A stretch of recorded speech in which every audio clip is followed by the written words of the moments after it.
You know, when we think of what we call trials in our life, நம்முடைய வாழ்க்கையிலே உபத்திரம் என்று எதை நாம் சொல்லுகிறோம் என்பதை நினைத்து பார்த்தால், we must compare it with what the early Christians faced for 300 years. 300 ஆண்டுகள் முன்பாக ஆரம்பகால கிறிஸ்தவர்கள் எந்த உபத்திரங்களை சகித்தார்கள் என்பதோடு கூட ஒப்பிட்டு பார்க்க வேண்டும். From the day of Pentecost for 300 years. பெந்தெகோஸ்தே நாளிலிருந்து 300 ஆண்டுகள் வரை. They were beaten and chased, stoned to death. அவர்கள் எல்லாரும் கல்லெறியுண்டு மரித்தார்கள். அவர்கள் அடிக்கப்பட்டு அந்த அடினாலே அவர்கள் செத்தார்கள்.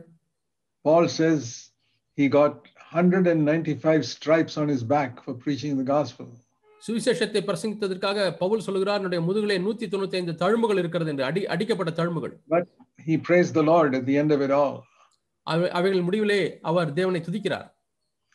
So we wonder why God allowed his greatest apostles to suffer so much. ஏன் தம்முடைய பெரிய அப்போஸ்தலர்கள் இவ்வளவாய் பாடுபடும்படியாய் தேவன் அனுமதித்தார் என்பது குறித்து நாம் சில சமயத்தில் ஆச்சரியப்படுகிறோம். We are amazed at the amazing revelations that Paul had when he writes the scriptures. வேத வாக்கியங்களை எழுதும் பொழுது பவுலுக்கு அபரிமிதமான ஒரு வெளிப்படுத்தல் கிடைத்தது. But you know how he got all that revelation? இந்த வெளிப்பாடுகள் எல்லாம் அவருக்கு எப்படி கிடைத்தது என்று உங்களுக்கு தெரியுமா? He got it through the strength and comfort God gave him in his trials. அவருடைய உபத்திரவங்களிலே தேவன் அவருக்கு கொடுத்ததான ஆறுதலும் பலனும் தான். Now we would like to have a Christianity without any trials. நமக்கு எந்த உபத்திரமும் இல்லாத ஒரு கிறிஸ்தவம் வேண்டும் என்று நாம் எண்ணுகிறோம். You know, supposing that when Jesus crossed the lake, there was no storm. இயேசு சில நேரங்களிலே அந்த கடலை கடக்கும் பொழுது, ஏரியை கடக்கும் பொழுது அங்கே புயல் இல்லை. And peacefully they went across the other side. அவர்கள் மிகவும் இளைப்பாறுதலாக சமாதானமாக அந்த அக்கறையை சேர்ந்தார்கள். What experience would the disciples have had? அந்த சீஷர்களுக்கு எவ்விதமான அனுபவம் கிடைத்திருக்கும்? But when a storm came so severe that the water came into the boat, அந்த புயல் வந்தது எந்த அளவுக்கு கொடியதான புயல் என்று சொன்னால் அந்த படகிலேயே தண்ணீர் நிரம்பி விட்டது. And they saw Jesus just stopping it like that with one word. அவர் ஒரு வார்த்தையிலே இயேசு அதை நிறுத்தி விட்டார். What a wonderful experience that is. அது எவ்வளவு அற்புதமான ஒரு அனுபவம் அது. So the question is, would you like to go through life without any storms, or would you like to go through life facing storms and Jesus stilling those storms? புயல் இல்லாமல் நீங்கள் உங்கள் வாழ்க்கையை கடக்க விரும்புகிறீர்களா, அல்லது புயலை சந்தித்து இயேசு அந்த புயலை அமைதிப்படுத்துகிற அனுபவம் உங்களுக்கு வேண்டுமா? I know what I want. எனக்கு என்ன வேண்டும் என்று எனக்கு தெரியும். I want to face any number of storms and see Jesus still and stop all of them. எவ்வளவு முறைகள் புயல் வந்தாலும் எனக்கு ஒரு பொருட்டல்ல, ஆனால் தேவன் எல்லா புயலையும் அவர் அமைதிப்படுத்துவார். That will be a wonderful testimony I have in my life then. அப்படியானால் என்னுடைய வாழ்க்கையிலே நான் பகிர்ந்து கொள்வதற்கு அற்புதமான ஒரு சாட்சி எனக்கு இருக்கும். And I have really faced some storms in the 60 years I've been a Christian. நான் கிறிஸ்தவனாய் இருந்த இந்த 60 ஆண்டுகளிலே உண்மையாலுமே நான் अनेक புயல்களை சந்தித்திருக்கிறேன். Even in my office work in the Navy, my senior officers troubled me in many ways. நான் கப்பற்படையிலே வேலை செய்யும் பொழுது என்னுடைய மேல் அதிகாரிகள் எவ்வளவு விதங்களிலே என்னை உபத்திரவப்படுத்தினார்கள். Even in serving the Lord, so many preachers and pastors have called me the devil and done all types of things. ஆண்டவருக்கு ஊழியம் செய்து கொண்டிருக்கும் பொழுதும் கூட अनेகர் என்னை கள்ளத்தீர்க்கதரிசி பொய்யன் எல்லாம் அழைத்தார்கள். And then I say, well, they call Jesus also prince of devils and all types of bad names. இயேசுவையும் கெட்ட பெயர்களை சொல்லி அழைத்தார்கள், பிசாசுகளின் அதிபதி என்றெல்லாம் சொன்னார்கள். So it didn't bother him and it never bothers me. ஆனால் அது ஒரு காலம் அவரை சலனப்படுத்தவில்லை, கலங்க வைக்கவில்லை, அது என்னையும் கலங்க வைப்பதில்லை. I only seek to walk with a clear conscience and in humility before God. That's all. தேவனுக்கு முன்பாக எப்பொழுதும் நான் ஒரு தெளிந்த மனசாட்சியோடு கூட, சுத்த மனசாட்சியோடு கூட தாழ்மையிலே நடக்க விரும்புகிறேன். Only two things I keep in mind always. நான் எப்பொழுதுமே 2 காரியங்களை மனதில் வைக்கிறேன். My conscience must be clear 24 hours of every day. ஒவ்வொரு நாளும் 24 மணி நேரங்கள் என்னுடைய மனசாட்சி தூய்மையானதா இருக்க வேண்டும். If I accidentally hurt somebody, immediately ask forgiveness. நான் தற்செயலாக யாரையாவது மனம் புண்படுத்தி இருந்தால் உடனடியாக நான் மன்னிப்பு கேட்கிறேன். And the other second thing is, இரண்டாவது காரியம், always choose the path of humility. எப்பொழுதுமே தாழ்மையின் வழியை தெரிந்து கொள்வதாகும். When somebody comes to fight with you, keep quiet. யாராவது உங்களிடத்தில் சண்டை போட வந்தால் அமைதியாக இருந்து விடுங்கள். You need two hands to make sound. ஒரு சத்தம் வர வேண்டும் என்றால் இரண்டு கைகளை சேர்ந்து தட்டினால் தான் சத்தம் வரும். In the same way, you need two people to have a fight. அதே போல ஒரு சண்டை வேண்டும் என்றால் இரண்டு நபர்கள் வேண்டும். So when one person comes to fight, if you go away, say, no, I'm not going to, there'll be no sound. He cannot fight with you. ஒருவர் சண்டை போட வருகிறார், நீங்கள் அங்கிருந்து நான் சண்டை போட விரும்பவில்லை என்று சொல்லி விலகி கொண்டு சொன்னால் ஒரு நபராலே சண்டை போட முடியாது, சத்தமும் வராது. And that is what I have always done for many, many years. அநேக ஆண்டுகளாக இதைத்தான் நான் எப்பொழுதுமே செய்திருக்கிறேன். And so I live in constant fellowship with God every day. ஆகவே ஒவ்வொரு நாளும் தேவனோடு கூட தொடர்ச்சியான ஒரு ஐக்கியத்தோடு கூட நான் வாழ்கிறேன். And I wish all of you will live like that. நீங்கள் எல்லாரும் அப்படி வாழ்வீர்கள் என்று நான் விசுவாசிக்கிறேன், I'm not நம்புகிறேன். giving you 25 rules or 10 commandments. உங்களுக்கு 25 சட்டங்களையும் 10 கட்டளைகளையும் நான் கொடுக்கவில்லை. I'm telling you two things. நான் இரண்டே காரியங்களை சொல்லுகிறேன். Always keep your conscience clear. எப்பொழுதுமே உங்களுடைய மனசாட்சியை தூய்மையாய் காத்துக் கொள்ளுங்கள். With God and with man. தேவனோடும் மனிதர்களோடும். And I want to show you that verse in Acts 24. அப்போஸ்தலர் 24 அந்த வசனத்தை உங்களுக்கு காண்பிக்க விரும்புகிறேன். The verse all of you must remember. நீங்கள் எல்லாரும் நினைவில் வைத்துக் கொள்ளக்கூடிய வசனம். Acts 24. அப்போஸ்தலர் 24 verse 15 and 16. 15-16 வசனங்கள். In Acts 24 verse 15, it says that there will certainly be a resurrection of the righteous and of the wicked one day. நீதிமான்களும் அநீதிமான்களுமாகிய மரித்தோர் உயிர்த்தெழுந்திருப்பது உண்டென்று அது கண்டிப்பாக சொல்லப்பட்டிருக்கிறது. And because of that, verse 16. இதனால் 16ஆம் வசனம், இதனால் that means Paul is saying there are two resurrections of the righteous and the wicked, and I want to be in the resurrection of the righteous. நீதிமான்கள் அநீதிமான்கள் இருவருமே உயிர்த்தெழக்கூடிய ஒரு காரியம் இருக்கிறது. நான் நீதிமான்களுடைய உயிர்த்தெழுதலில் இருக்க வேண்டும் என்று விரும்புகிறேன் என்று பவுல் சொல்கிறார். Those are two separate resurrections. இவைகள் இரண்டு வேறு உயிர்த்தெழுதல்கள். First will come the resurrection of the righteous, and many hundreds of years later will come the resurrection of the wicked. முதலாவது நீதிமான்களுடைய உயிர்த்தெழுதல், அதற்கு பிறகு எத்தனையோ நூற்றுக்கணக்கான ஆண்டுகளுக்கு பிறகாக அநீதிமான்களுடைய உயிர்த்தெழுதல் நடக்கும். You read that in Revelation. அதை நீங்கள் வெளிப்படுத்தின விசேஷத்தில் வாசிக்கலாம். So Paul says here, இங்கே பவுல் சொல்கிறார், since there is going to be these two resurrections, and I want to be definitely in the resurrection of the righteous. இந்த இரண்டு உயிர்த்தெழுதல் இருக்கிற போற அப்படினாலே நான் நீதிமான்களுடைய உயிர்த்தெழுதலிலே கண்டிப்பாக இருக்க வேண்டும். How to be sure? இதிலே எப்படி நான் நிச்சயம் இருக்க முடியும்? He says, I do this. நான் இதை செய்கிறேன் என்று சொல்கிறார். I keep my conscience always means 24 hours a day clear. நான் எப்பொழுதும் குற்றமற்ற மனசாட்சி உடனாக இருக்கிறேன் சொல்கிறார். எப்பொழுதும் என்று சொன்னால் எல்லா நேரத்திலேயும் சுத்தமான மனசாட்சி. Before God and before men. தேவனுக்கு முன்பாகவும் மனிதருக்கு முன்பாகவும். Before God means if I had a bad thought in my mind. தேவனுக்கு முன்பாக என்று சொன்னால் என்னுடைய மனதிலே ஒரு கெட்ட எண்ணம் வந்து விட்டது, சிந்தையிலே. Nobody else knew it. அதை யாருமே அறியாது இருக்கிறார்கள். One bad thought came. ஒரு கெட்ட சிந்தை வந்து விட்டது. When it first comes, it's a temptation. முதலாவது அந்த எண்ணம் வரும்பொழுது அது ஒரு சோதனை தான். But if I reject it, then I don't sin. அப்பொழுதே நான் தள்ளி விட்டேன் என்று சொன்னால் நான் பாவம் செய்யவில்லை. But if I accept that bad thought and think about it, then I sin. நான் அந்த கெட்ட எண்ணத்தை ஏற்றுக்கொண்டு அதை தொடர்ந்து நான் தியானித்துக் கொண்டிருப்பேன் என்று சொன்னால் நான் பாவம் செய்கிறவனாய் இருப்பேன். Then I must confess it to God. அப்படியானால் நான் தேவனிடத்தில் அறிக்கை செய்ய வேண்டும். And the second is we have wrong attitudes towards somebody. இரண்டாவது காரியம், நாம் மற்றவர்கள் மீது ஒரு தவறான மனப்பான்மையை கொண்டிருக்கலாம். For example, you hate somebody. உதாரணமாக நீங்கள் யாரையோ ஒருவரை பகைக்கிறீர்கள். Because he did something bad to you. அவர் உங்களுக்கு ஒரு கெட்ட காரியத்தை செய்தபடினாலே. That is a sin. அது ஒரு பாவம். See, this is how the devil kills two people with one action. ஒரு கல்லிலே ரெண்டு மாங்காய் போல ஒரு நடவடிக்கையில இரண்டு பேரை அவன் கெடுத்து விடுகிறான். He makes one person do something bad to you. ஒரு நபர் உங்களுக்கு தீமை செய்ய அனுமதிக்கிறான். One stone. ஒரு கல். Only one mango should fall. ஒரு மாங்காய் தான் கீழே விழ வேண்டும். But he makes you also fall by having a bitterness against him. ஆனால் அவர் மீது நீங்கள் கசப்பு கொள்ளும்படியாக வைத்து உங்களையும் விழ வைக்கிறான். So with one stone he has knocked down two mangoes. ஆகவே ஒரு கல்லிலே இரண்டு மாங்காய் விழுகிறது. Don't let the devil make a fool of you like that. ஆகவே உங்களை இப்படி முட்டாளாக்க பிசாசுக்கு இடம் கொடுக்க வேண்டாம். If the devil makes somebody else do something wrong, யாராவது ஒருவர் தவறு செய்ய முடியாய் பிசாசு தூண்டினால், you make sure you remain in love. நீங்கள் அன்பிலே நிலைத்திருக்கிறீர்கள் என்பதை நீங்கள் நிச்சயித்துக் கொள்ளுங்கள். Say, Satan, you're not going to bring hatred in my heart. சாத்தானே, நீ ஒரு காலம் என்னுடைய உள்ளத்திலே பகையை கொண்டு வர முடியாது. Hatred is not from God. பகை ஒரு காலம் தேவனிடத்திலிருந்து வருவதல்ல. Wishing evil for somebody is not from God. ஒருவருக்கு தீமை நடக்க வேண்டும் என்று விரும்புவது அது தேவனிடத்திலிருந்து வருவதல்ல. I decided long ago in my life. என்னுடைய வாழ்க்கையில் எப்பொழுதோ நான் தீர்மானித்து விட்டேன். No matter what people do to me, ஜனங்கள் என்ன எனக்கு செய்தாலும் சரி, no matter what people say about me, என்னை குறித்து ஜனங்கள் என்ன சொன்னாலும் சரி, I will never hate anybody in the world. நான் உலகத்திலே ஒருவரையும் நான் வெறுக்க மாட்டேன். I will never wish evil for anyone in the world. இந்த உலகத்திலே ஒருவருக்கு கூட தீமை நான் நடக்க வேண்டும் என்று நான் விரும்பவே மாட்டேன். I shall love my enemies. என்னுடைய சத்துருக்களை நான் நேசிப்பேன். I shall bless all those who curse me. என்னை சபிக்கிறவர்களை நான் ஆசீர்வதிப்பேன்.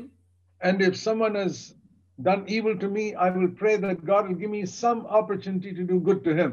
யாராவது எனக்கு தீமை செய்கிறவர்களாக இருந்தால் அவர்களுக்கு ஆண்டவரே ஒரு நல்ல காரியத்தை செய்வதற்கு எனக்கு தருணத்தை தாரும் என்று ஆண்டவரிடத்திலே ஜெபிப்பேன். And I have prayed and practiced that for many years. இதை பல ஆண்டுகளாக ஜெபித்திருக்கிறேன், நடைமுறைப்படுத்தியிருக்கிறேன்.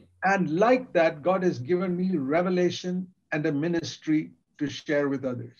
இதுபோல மற்றவர்களிடத்திலே பகிர்ந்து கொள்ளும்படியாக எனக்கு ஒரு வெளிப்பாட்டையும் ஒரு ஊழியத்தையும் தேவன் கொடுத்திருக்கிறார். I have not suffered as much as Paul. பவுலை போல நான் பாடுபடவில்லை. So I don't have as rich a ministry as Paul. ஆகவே பவுலை போல ஒரு திரட்சியான ஒரு ஐஸ்வர்யமான ஊழியம் எனக்கு இல்லை. See, most of the sufferings we go through, we don't tell other people. We suffer in secret only. நாம் பாடுபடும் பொழுது மற்றவர்களிடத்திலே நாம் சொல்லுவதில்லை, நாம் அந்தரங்கத்திலே பாடுபடுகிறோம். So most people don't know what all I've gone through in my life. ஆகவே என்னுடைய வாழ்க்கையில எவ்விதமான கஷ்டங்களுக்குள்ளாக சென்றேன் என்பது அநேகர் அறியாதிருக்கிறார்கள். There is no need for people to know. மற்றொரு மக்கள் தெரிந்து கொள்ள வேண்டிய அவசியம் இல்லை. Enough if God knows. தேவன் அறிந்திருந்தால் அது போதுமானது. Paul says in 2 Corinthians chapter 1. 2 கொரிந்தியர் 1ஆம் அதிகாரத்திலே பவுல் சொல்கிறார், God is called here in verse 3 the God of all comfort. சகல விதமான ஆறுதலின் தேவன் என்று தேவன் இங்கே அழைக்க. You must know God as the God of all comfort in your life. உங்களுடைய வாழ்க்கையிலே சகல விதமான ஆறுதலின் தேவன். And what does he do? அவர் என்ன செய்கிறார்? It says in verse 4, he gives us comfort and strength in our affliction. நம்முடைய உபத்திரவத்திலே அவர் ஆறுதலையும் திராணியையும் தருகிறார். And why does he do that?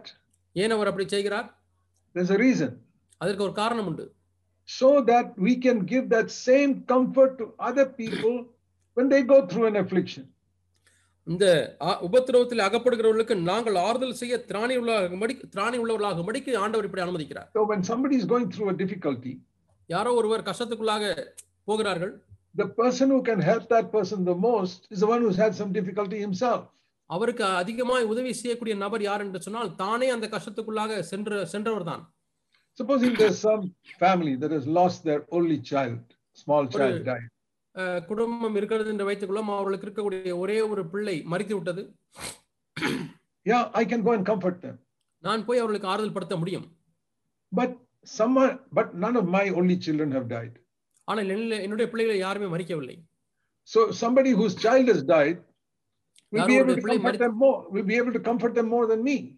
வேறு ஒருவர் அவருடைய பிள்ளை இழந்து விட்டார், அவர் என்னை காட்டிலும் அதிகமாக இந்த குடும்பத்துக்கு போய் ஆறுதல் சொல்ல முடியும். Because that person has gone through that problem. என்றால் இந்த பிரச்சனைக்குள்ளாக அவர் சென்றிருக்கிறார். And overcame. அவர் அந்த பிரச்சனையிலே மேற்கொண்டிருக்கிறார். So he can comfort them. ஆகவே அவர் அந்த குடும்பத்தை போய் ஆறுதல் படுத்த முடியும். So many of you have gone through many trials in your life. ஆகவே உங்களில் அநேகர் பல கஷ்டங்களுக்குள்ளாக நீங்கள் சென்றிருக்கலாம். Don't feel sorry for yourself. உங்களை குறித்து நீங்கள் வருத்தப்பட வேண்டாம். That trial has given you the opportunity to become rich. அந்த உபத்திரவம் நீங்கள் ஐஸ்வர்யவான்களாய் மாறும்படியாய் உதவி செய்திருக்கிறது. Spiritually. ஆவிக்குரிய ரீதியில் ஐஸ்வர்யவான்கள். When we stand before the Lord, நாம் தேவனுக்கு முன்பாக நிற்கும் பொழுது we will discover one thing. நாம் ஒரு காரியத்தை கண்டுபிடிப்போம். That real wealth is not money and houses and lands. உண்மையான ஆஸ்தி என்பது வீடுகளும் நிலங்களும் அல்ல. Real wealth is the character God has made in us that is able to help other people. உண்மையான ஆஸ்தி என்றால் என்ன என்றால் நாம் மற்றவர்களுக்கு உதவி செய்யக்கூடியதான ஒரு குணத்தை தேவன் நமக்குள்ளாக உண்டாக்கி இருக்கிறார். சுபாவம் அதுதான். The wealthiest person sitting here in this hall, இந்த அரங்கத்திலே உட்கார்ந்திருக்கக்கூடிய மிகுந்த ஆஸ்தியுள்ள மனிதன் யார் என்றால் is not the person with the most money. அதிகமான பணம் வைத்திருக்கிற ஒரு ஐஸ்வர்யவான் அல்ல. But the person who has trusted God in many difficult trials, that is the richest person sitting here. அநேக உபத்திரவங்களிலே சோதனைகளிலே தேவனையே நம்பியிருந்த நபர் தான் இங்கே உள்ளவர்களிலே மிகுந்த ஆஸ்தியுடையவராய் இருக்கிறார். Because then you have so much wealth that you can bless all the other people in your church with. உங்களுடைய சபையிலே இருக்கக்கூடிய அநேகரை ஆசீர்வதிக்கக்கூடியதான ஐஸ்வர்யம் உங்களுக்கு கிடைத்திருக்கிறது அந்த உபத்திரவத்தினாலே. That is how Paul could write such wonderful truths in the Bible. இப்படித்தான் பவுல் அருமையான சத்தியங்களை வேதத்திலே எழுதியிருக்கிறார். Now we may not be apostles. நாம் அப்போஸ்தலர் இல்லாமல் இருக்கலாம். You may be a poor sister with a few children almost all the time at home. நீங்கள் ஒருவேளை ஏழை சகோதரியாக இருக்கலாம், பிள்ளைகளை வைத்துக்கொண்டு அதிகபட்சமான நேரம் வீட்டிலேயே தரித்திருக்கலாம். But poor people have many trials. ஆனாலும் ஏழை மக்களுக்கு அநேக கஷ்டங்கள் வரலாம். They have trials with money and trials when they lose their job and trials with their children. அவர்களுக்கு பிள்ளைகள் நிமித்தமாய் கஷ்டங்கள் வரலாம், தங்களுடைய வேலை இழந்தது நிமித்தமாய் கஷ்டம் வரலாம், பணம் இல்லாத நிமித்தமாய் ஏழைகளா இருக்கிறதுனால கஷ்டம் வரலாம். And in those trials, if they trust God, they'll become spiritually very wealthy. ஆகவே இந்த கஷ்டங்களுக்குள்ளாக தேவனிடத்திலே விசுவாசம் வைத்தவர்களானால் ஆவிக்குரிய ரீதியிலே அவர்கள் ஐஸ்வர்யவான்களாய் மாற முடியும். And they will have a ministry to others. மற்றவர்களுக்கு செய்யக்கூடிய ஒரு ஊழியம் அவர்களுக்கு கிடைக்கும். By ministry, I don't mean getting up in the church and preaching. ஊழியம் என்று சொன்னால் சபையிலே எழுந்து நின்று பிரசங்கிக்கக்கூடிய காரியம் அல்ல. It may be just speaking to somebody when you visit their home or when they visit your home. நீங்கள் ஒருவருடைய வீட்டுக்கு போகிறீர்கள் அல்லது யாரோ உங்கள் வீட்டுக்கு வருகிறார்கள், அப்பொழுது நீங்கள் பேசுகிறீர்கள், அது ஒரு ஊழியமாக இருக்க முடியும். That even you sisters can have. இந்த ஊழியம் சகோதரிகள் கூட செய்ய முடியும். So Paul says here in verse 4. ஆகவே 4ஆம் வசனத்திலே பவுல் சொல்கிறார், that the same comfort and strength I got in my trial is what I am able to give other people so that they can be strengthened. தேவனால் எங்களுக்கு அருளப்படுகிற ஆறுதலினாலே எந்த உபத்திலும் அகப்படுகிறவர்களுக்கு நாங்கள் ஆறுதல் செய்ய திராணி உள்ளவர்களாகும்படி தேவன் எங்களுக்கு உதவி செய்கிறார். And so in verse 5 he says we have lots of sufferings and therefore we have lots of strength from God also. ஆகவே 5ஆம் வசனத்தை சொல்கிறார், எங்களுக்கு கிறிஸ்துவினாலே பாடுகள் அதிகமாய் பெருகி இருக்கிறது, ஆகவே எங்களுக்கு ஆறுதலும் பெருகி இருக்கிறது என்று சொல்கிறார். So Paul had a better ministry than greater ministry in all of us because he had more sufferings. ஆகவே நம்மில் இருக்கக்கூடிய மிகப்பெரிய ஊழியர்களை காட்டிலும் அவர் மிகப்பெரிய நல்ல ஊழியத்தை பவுல் வைத்திருந்தார், ஏனென்றால் அதிகமாய் பாடுபட்டார். And many of the Christians in the first 300 years they were killed and thrown to the lions and crucified, many of them. அநேக பரிசுத்தவான்கள் கிறிஸ்தவர்கள் முதல் 300 ஆண்டுகளிலே அவர்கள் சிலுவையில் அறையப்பட்டார்கள், சிங்கங்களின் மத்தியில் எறியப்பட்டார்கள், கொல்லப்பட்டார்கள். And they were faithful to the Lord. அவர்கள் தேவனுக்கென்று உண்மையாக இருந்தார்கள். So the Bible does not say that God will give us a life free from all trials. ஆகவே எல்லா உபத்திரவங்களிலும் விடுதலையான ஒரு வாழ்க்கையை தேவன் கொடுப்பார் என்று வேதம் எங்கேயுமே சொல்லவில்லை. Because if we are like that we will never be spiritually wealthy. ஏனால் அப்படி நாம் இருப்போம் என்று சொன்னால் ஆவிக்குரிய ரீதியிலே நாம் ஐஸ்வர்யவான்களாய் மாற முடியாது. But the important thing in all those trials is that we remain in faith and in love. ஆனால் இந்த உபத்திரங்களுக்குள்ளாய் செல்லும் பொழுது முக்கியமான காரியம் என்று சொன்னால் நாம் விசுவாசத்திலேயும் அன்பிலேயும் நிலைத்திருக்க வேண்டும். So what does it mean to remain in faith when a severe trial comes? ஆகவே ஒரு கடும் சோதனை வரும் பொழுது விசுவாசத்திலே நிலைத்திருப்பது என்றால் என்ன அர்த்தம்? See, for example, you all have a trial now that you had to leave that other dead church. இப்பொழுது நீங்கள் மரித்த சபையிலிருந்து நீங்கள் அந்த சபை விட்டு வெளியேற வேண்டியதா இருந்தது. இது உங்களுக்கு ஒரு உபத்திரமா இருந்திருக்கலாம், கஷ்டமா இருந்திருக்கலாம். It's inconvenient, but it's not a big trial. இது ஒரு வசதி குறைவுதான், ஆனால் இது ஒரு பெரிய சோதனை என்று சொல்லிவிட முடியாது. Nobody's thrown you into the lion's den like Daniel was thrown. தானியேலை தூக்கி எறிந்தது போல யாருமே உங்களை சிங்கக்கெபிலே தூக்கி எறியவில்லை. So there's no need to feel sorry for yourself. ஆகவே உங்களை குறித்து நீங்கள் வருத்தப்பட தேவையே இல்லை. What shall you do in this situation? இந்த சூழ்நிலையில் நீங்கள் என்ன செய்ய முடியும்? Faith and love. விசுவாசம், அன்பு. What does faith mean? விசுவாசம் என்றால் என்ன? Let's turn to Romans chapter 8. ரோமர் 8ஆம் அதிகாரம். Here we read இங்கே வாசிக்கிறோம் from verse 28. 28ஆம் வசனம். He says there's something we know definitely. இங்கே நாம் கண்டிப்பாய் அறிந்திருக்கக்கூடிய ஒரு காரியத்தை இங்கே சொல்கிறார். You must know this truth just like you know that 2 + 2 is 4. 2 + 2 4 என்பதை எப்படி அறிந்திருக்கிறீர்களோ அதே போல இந்த சத்தியத்தையும் நீங்கள் முழுமையாக அறிந்திருக்க வேண்டும். Do you know 2 + 2 is 4? 2 + 2 4 என்று உங்களுக்கு எல்லாருக்கும் தெரியுமா? That will help you in some situations in life. அது வாழ்க்கையில சில சூழ்நிலையிலே அந்த அறிவு உங்களுக்கு பயன்படும். But Romans 8:28 will help you in all situations in life. ஆனால் ரோமர் 8:28 உங்கள் வாழ்க்கையில உள்ள எல்லா சூழ்நிலைகளுக்கும் அது உதவியா இருக்கும். What does it say here? அது என்ன சொல்கிறது? in the English it is very clear, not that all things work together for good, but it says here, God makes all things work together for our good.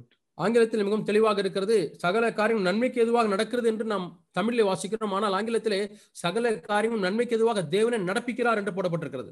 God makes everything that happens in our life work for our good. சகல காரியங்களும் நம்முடைய நன்மைக்கு ஏதுவாக நடக்கும்படியாக தேவன் செய்வார். If we love God, நாம் தேவனிடத்திலே அன்புள்ளவர்களாக இருந்தால், and we want to fulfill his purpose, that's all. அவருடைய நோக்கத்தை நாம் நிறைவேற்ற வேண்டியவர்களாக இருக்கிறோம். And what is that good that he's going to do in our life? அவர் நம்முடைய வாழ்க்கையில செய்யக்கூடிய அந்த நன்மையான காரியம் என்ன? The good is not he'll give us a better house or give us more money. That's not the good. அந்த நன்மை என்பது நமக்கு நல்ல வீட்டை கொடுப்பார், நல்ல பணத்தை கொடுப்பார் என்றெல்லாம் அல்ல. அது நன்மை அல்ல. Supposing I were to ask all of you, நான் உங்களை பார்த்து கேட்கிறேன், what is the greatest good that God can do for you? தேவன் உங்களுக்கென்று செய்யக்கூடிய மிகப்பெரிய நன்மை என்னவா இருக்கும்? If God says I'll do one thing for you, tell me what you want. நான் ஒரே ஒரு காரியத்தை உனக்காக செய்ய விரும்புகிறேன், என்ன செய்ய வேண்டும் என்று சொல் என்று ஆண்டவர் கேட்கிறார். I know what I'll say. நான் என்ன சொல்ல போறேன்னு எனக்கு தெரியும். Oh Father, make me like Jesus. That's all. என்னை இயேசுவை போல மாற்றும், அது போதும். I don't care for anything else. You can make my bank account zero. You can give me a little hut to live in. It's okay. ஆண்டவரே, நான் வாழ்வதற்கு சிறிய குடிசை கொடுத்தாலும் அது பரவாயில்லை.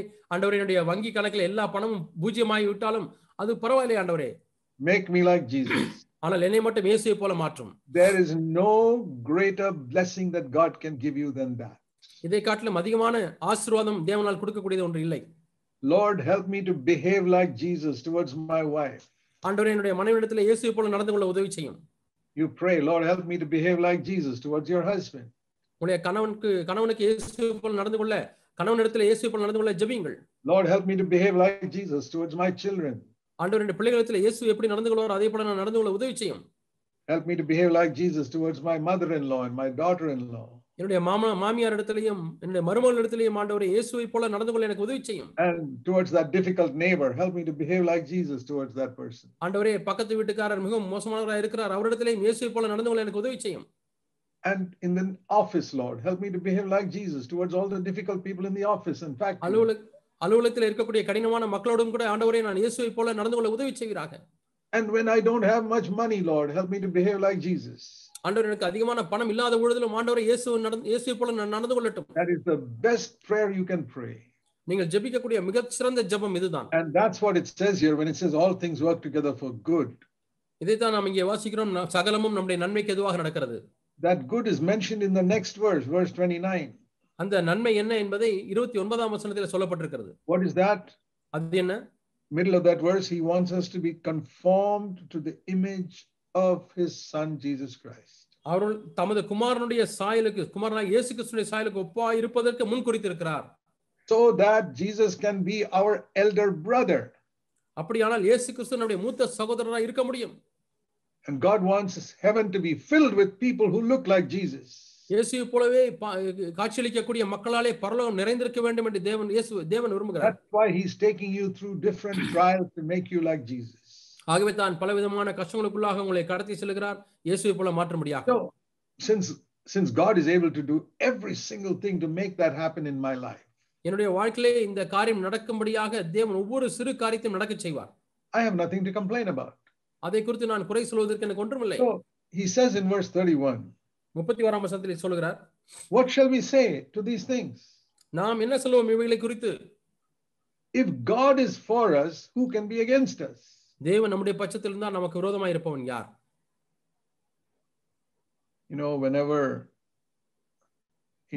we hear in the last 2000 years of Christianity, so many churches have split and split and split and split. இந்த 2000 ஆண்டுகளாக கிறிஸ்தவத்தில் अनेक சபைகள் அவைகள் பிளவுபட்டு போயிருக்கிறது. I heard a story in Africa. Africa தேசத்திலே ஒரு சம்பவத்தை நான் கேட்டேன். They had a church called the Church of Jesus Christ. இயேசு கிறிஸ்துவின் சபை என்று அழைக்கப்படுகிற ஒரு சபை இருந்ததாம். So that had a split. அந்த சபை இரண்டாக பிளந்தது. So the other church called it the True Church of Jesus Christ. அடுத்த சபையினுடைய பெயர் இயேசுனுடைய மெய்யான சபை. That also split. அதுவும் கொஞ்ச நாட்களிலே பிரிந்து விட்டது. So the third church, they called it the only true church of Jesus Christ. ஆகவே மூன்றாவது சபைக்கு பெயர் வைத்தார்களாம், இயேசு கிறிஸ்துவினுடைய ஒரே மெய்யான சபை. So there were 3 churches there in that street. ஆகவே அந்த தெருவிலே இப்பொழுது 3 சபைகள் இருக்கிறது.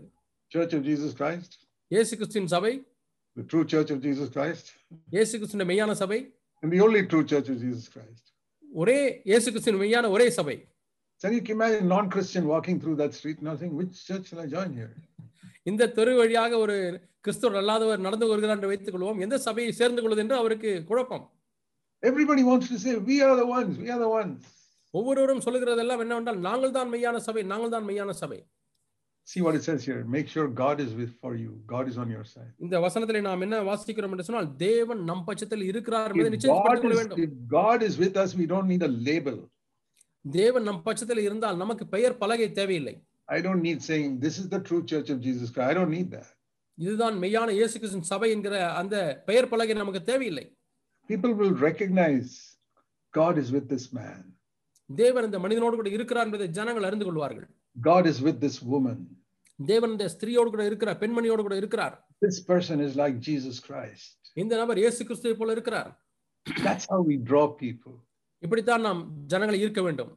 Jesus said, if I am lifted up, I will draw all people to myself. நான் உயர்த்தப்படும் பொழுது எல்லா ஜனங்களையும் என் பக்கமாக ஈர்த்துக் கொள்வேன் என்று இயேசு சொல்கிறார். If Jesus is lifted up in your life, he will draw people to him. ஆகவே உங்கள் வாழ்க்கையில இயேசு கிறிஸ்து உயர்த்தப்படும் பொழுது அவர் ஜனங்களை அவர் இழுத்துக் கொள்வார். I have never prayed, to tell you honestly, I've never prayed. நான் உங்களுக்கு சொல்கிறேன். I've never prayed people will be drawn to CFC or to my church. என்னுடைய சபைக்கோ அல்லது CFCக்கோ ஜனங்கள் ஆண்டவரை இழுக்கப்பட வேண்டும், வர வேண்டும் என்று நான் ஜெபித்ததே இல்லை. I say he must increase, I must decrease. அவர் பெருக வேண்டும், நான் சிறுக வேண்டும் என்று தான் சொல்லி இருக்கிறேன். That's what John the Baptist said. இதைத்தான் யோவான் ஸ்நானகர் சொன்னார். Let Christ increase. Kristu பெருகுவாராக. And let me decrease. நான் சிறுக வேண்டும். In the world everybody is trying to become big. இந்த உலகத்திலே ஒவ்வொருவரும் பெரிய ஆளாக வேண்டும் என்று விரும்புகிறார்கள்.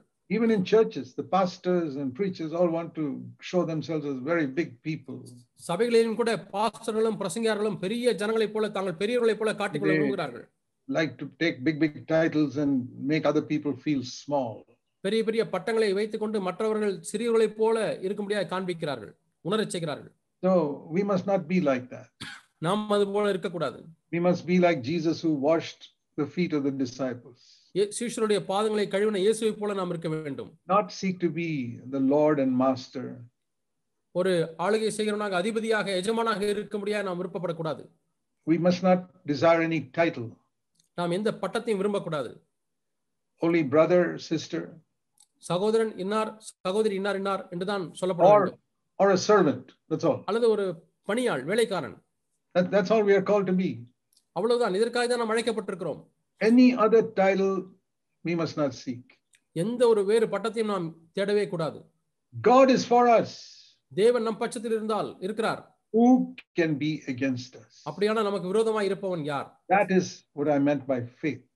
இதுதான் நான் சொன்னேன் அல்லவா விசுவாசம் என்று, அதுதான். Verse 32. 32ஆம் வசனம். This is also faith.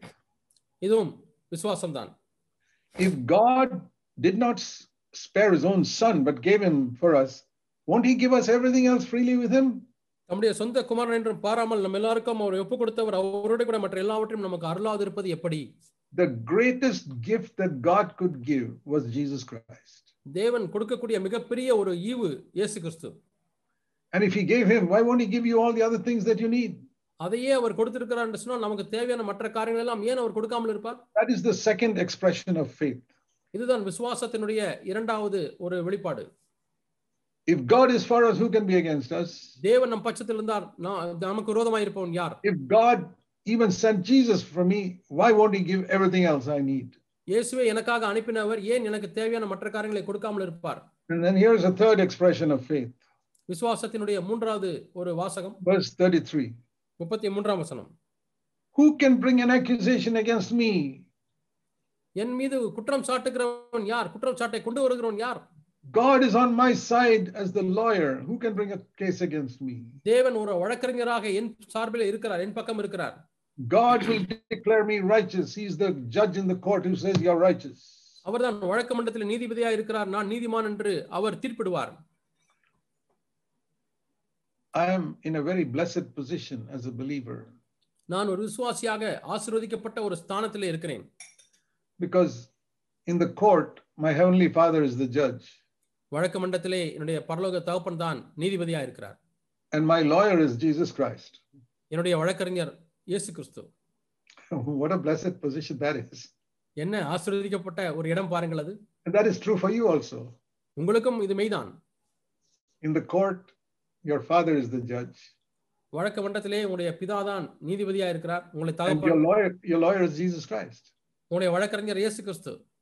We read that in 1 John chapter 2. Jesus Christ is our advocate. இயேசு கிறிஸ்துவே நமக்காக வழக்காடுகிறவர் என்று 1 யோவான் 2ஆம் அதிகாரத்திலே வாசிக்கிறோம். Okay. So who can bring a charge against God's elect? That is the third expression of faith. விசுவாசத்தின் மூன்றாவது வெளிப்பாடு கர்த்தர் தெரிந்து கொண்டவர் மேல் குற்றம் சாட்டுகிறவன் யார்? And here is the fourth expression of faith in verse 34.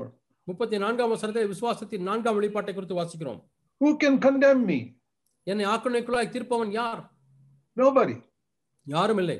Because I've got Jesus praying for me all the time in heaven. Praying for me, praying for you. ஏனென்றால் எல்லா நேரங்களிலும் எனக்காக ஜெபிக்கக்கூடிய இயேசு பரலோகத்தில் இருக்கிறார். உங்களுக்காகவும் அவர் பரிந்து பேசிக் கொண்டிருக்கிறார். That is what the man of faith says. இதைத்தான் ஒரு விசுவாச மனுஷன் சொல்லுவான். Or a woman of faith. அல்லது ஒரு விசுவாச பெண்மணி சொல்லுவார்கள். Jesus is praying for me, so who can condemn me? இயேசு எனக்காக ஜெபித்துக் கொண்டிருக்கிறார். ஆகவே ஆக்கினைக்குள்ளாய் தீர்ப்பவன் யார்? So now here is a fifth expression of faith. விசுவாசத்தின் ஐந்தாவது வெளிப்பாடு. Who can ever separate me from the love of Christ? கிறிஸ்துவின் அன்பை விட்டு பிரிப்பவன் யார்? Nothing. ஒன்றுமில்லை. Tribulation, distress, persecution, famine, nakedness, peril, sword, nothing.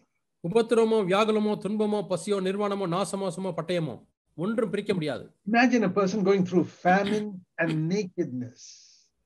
கற்பனை செய்ய முடியுமா? ஒரு மனிதன் பஞ்சத்திலே போய் கொண்டிருக்கிறான், நிர்வாணத்தில் இருக்கிறான். But he says that's okay. But I've got the love of Christ. அது பரவாயில்லை, எனக்கு கிறிஸ்துவின் அன்பு இருக்கிறது என்று சொல்கிறார். I don't have enough clothes to wear in this winter. இந்த குளிர்காலத்திலே எனக்கு உடை உடுத்துவதற்கு போதுமான உடைகள் இல்லை. I have the love of Christ. ஆனால் எனக்கு கிறிஸ்துவின் அன்பு இருக்கிறது. I don't have enough food to eat in this house, but I've got the love of Christ. எனக்கு போதுமான அளவு சாப்பிடுவதற்கு இல்லை, ஆனால் இந்த வீட்டிலே ஆனால் அன்பு எனக்கு இருக்கிறது. I'm facing a lot of problems in my office and with my relatives and neighbors. என்னுடைய அலுவலகத்திலேயும் என்னுடைய உறவினர்களையும் பக்கத்து வீட்டுக்காரர்களிடத்திலும் பல பிரச்சனைகளை சந்திக்கிறேன். But I have the love of Christ. ஆனால் எனக்குள்ளாய் கிறிஸ்துவின் அன்பு இருக்கிறது. And here's somebody else whose head is being chopped off and he says, oh, that's okay. I got the love of Christ. இங்கே பாருங்கள், ஒரு நபர் அவருடைய தலை வெட்டப்படுகிறது. அவர் சொல்கிறார், பரவாயில்லை, எனக்கு கிறிஸ்துவின் அன்பு இருக்கிறது என்று சொல்கிறார். Paul's head was cut off, you know. பவுலுடைய தலை வெட்டப்பட்டது உங்களுக்கு தெரியுமா? Because he preached the gospel. அவர் சுவிசேஷத்தை பிரசங்கித்தபடியினாலே. He said, I got the love of Christ. எனக்கு கிறிஸ்துவின் அன்பு இருக்கிறது என்று சொல்கிறார். So those early Christians were sometimes thrown to the lions. ஆதிகால கிறிஸ்தவர்கள் சிங்கத்தினாலே சாப்பிடப்படும்படியாக கடித்து பட்சிக்கப்படும்படியாக சிங்க கெபில எரிந்தார்கள். When we compare our trials with their trials, நம்முடைய உபத்திரங்களை அவருடைய உபத்திரங்களோடு கூட ஒப்பிட்டு பார்க்கும் பொழுது ours is like a ant bite. நம்முடைய உபத்திரங்கள் எல்லாம் ஒரு எறும்பு கடியை போல தான் இருக்கிறது. What is an ant bite compared to a lion biting us? ஒரு சிங்கம் கடிப்பதற்கும் ஒரு எறும்பு கடிப்பதற்கும் எவ்வளவு வித்தியாசம்? We don't have many trials, brothers and sisters. சகோதர சகோதரர், நமக்கு அதிகமான உபத்திரங்கள் இல்லை. Our life is a very comfortable, peaceful life compared to the early Christians. ஆதிகால கிறிஸ்தவர்களை ஒப்பிடும் பொழுது நம்முடைய கிறிஸ்தவ வாழ்க்கையானது அது வசதியானதாயும் அது சமாதானமாயும் இருக்கிறது. Don't ever feel sorry for yourself saying, oh, I'm having so many problems. ஓ, எனக்கு இவ்வளவு பிரச்சனை இருக்கிறது என்றெல்லாம் சொல்லி உங்களை நீங்களே நொந்து கொள்ள வேண்டாம். Oh, no, not at all. இல்லை, பிரச்சனையே இல்லை. He says, who can separate me from the love of Christ? கிறிஸ்துவின் அன்பை விட்டு என்னை பிரிப்பவன் யார் என்று இங்கே பவுல் சொல்லுகிறார். So, what should we say then? ஆகவே நாம் என்ன சொல்லுவோம்? In view of all these 1, 2, 3, 4, 5 confessions of faith. விசுவாசத்தின் 5 அறிக்கைகள் 1, 2, 3, 4, 5 இதற்கு பிறகு நாம் என்ன சொல்லுவோம்? What shall we say? நாம் என்ன சொல்லுவோம்? Verse 37. 37ஆம் வசனம். In every single situation I am more than a conqueror through Christ who loved me. இப்படிப்பட்ட ஒவ்வொரு சூழ்நிலையிலேயும் நான் என்னை அன்பு கூறுகிறவராலே கிறிஸ்துவினாலே முற்றிலும் ஜெயங்களுள்ளவனாய் இருக்கிறேன். That's our confession of faith. இதுதான் நம்முடைய விசுவாசத்தின் அறிக்கை. Nothing can separate me from him. அவரிடத்திலிருந்து என்னை எதுவும் பிரிக்க முடியாது. Verse 38. 38ஆம் வசனம். Death and life cannot separate me. மரணமோ ஜீவனோ என்னை பிரிக்க முடியாது. Angels and demons cannot separate me. தேவதூதர்களோ பிசாசுகளோ பேய்களோ பிரிக்க முடியாது. things that are happening now or things that will happen in the future cannot separate me from the love of இப்பொழுது Christ. நடக்கிற காரியங்களோ எதிர்காலத்தில் நடக்க போகக்கூடிய சம்பவங்களோ என்னை பிரிக்க முடியாது. No created thing will be able to separate me, verse 39, from the love of God which is in Christ Jesus my Lord. 39ஆம் வசனத்தில் வேறு எந்த சிருஷ்டியானாலும் உண்டாக்கப்பட்ட வஸ்தானம் கிறிஸ்துவினுடைய அன்பை விட்டு என்னை பிரிக்க முடியாது என்று அறிந்திருக்கிறேன். My dear brothers and sisters, என் அருமையான சகோதர சகோதரிகளே, it's good to memorize Romans 8 verse 28 to 39. ரோமர் 8ஆம் அதிகாரம் 28 இலிருந்து 39 வரை மனப்பாடம் பண்ணி வைப்பது நல்லது. You may take 1 month to memorize it. Never mind. Memorize it. இதை மனப்பாடம் பண்ணுவதற்கு 1 மாதம் ஆகலாம், பரவாயில்லை, மனப்பாடம் பண்ணுங்கள். Keep it in your mind.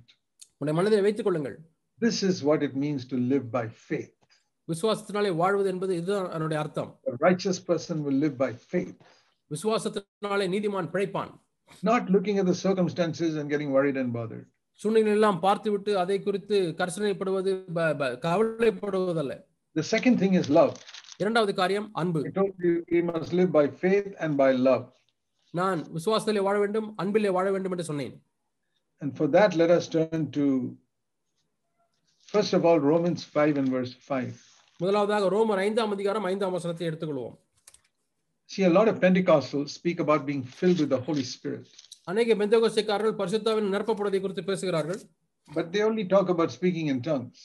அப்படி அவர் பேசும்பொழுது அவர்கள் அந்நிய பாஷை பேசுவதை பற்றி தான் அப்படி பேசுகிறார்கள். Most of that tongues is not real tongues. They just make a little noise. அதிலே அநேக விதமான அந்நிய பாஷைகள் எல்லாம் கொஞ்சம் சத்தம் போடுகிற அவ்வளவுதான், உண்மையான அந்நிய பாஷை அல்ல. Don't be fooled by that. அதனால நீங்கள் ஏமாற்றப்பட வேண்டாம். But here is what the Holy Spirit really does in our life. Romans 5 verse 5.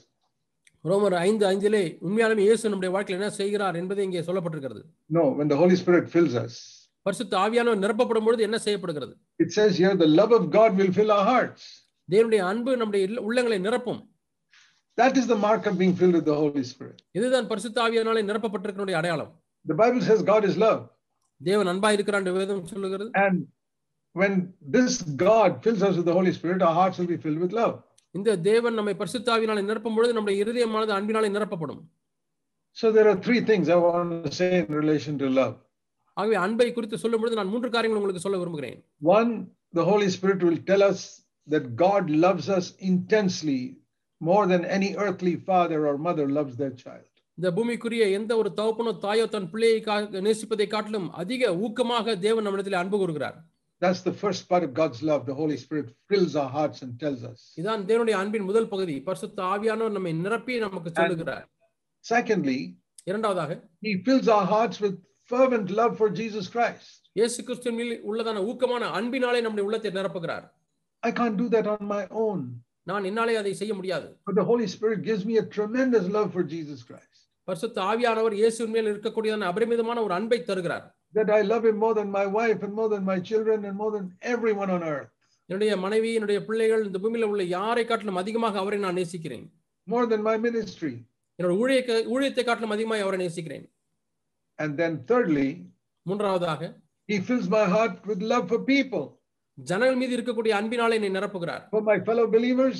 என்னுடைய சக விசுவாசிகளுக்கு மீது உள்ள அன்பு. And for all the good people and all the bad people in the world.